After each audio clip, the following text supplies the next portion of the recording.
How to cancel Audiate subscription? First of all, open the Audiate app and head to your profile in the top right. Then, click on My Account. Make sure you have already purchased the subscription.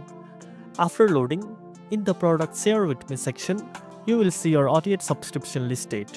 Next, look for the subscription or billing section within the settings menu. This is where you manage your current subscription plan. Click on the option that says Manage Subscription or something similar.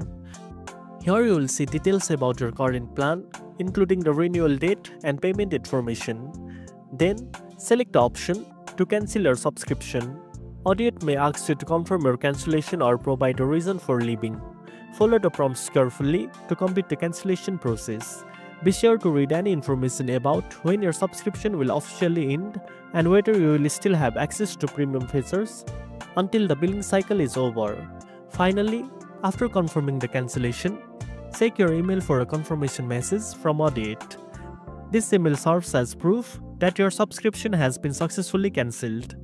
Keep this email for your records in case you need to reference it later. And that's it. Now you know how to cancel Audiate subscription. If you found this video helpful, don't forget to like, share, and subscribe for more tech tips.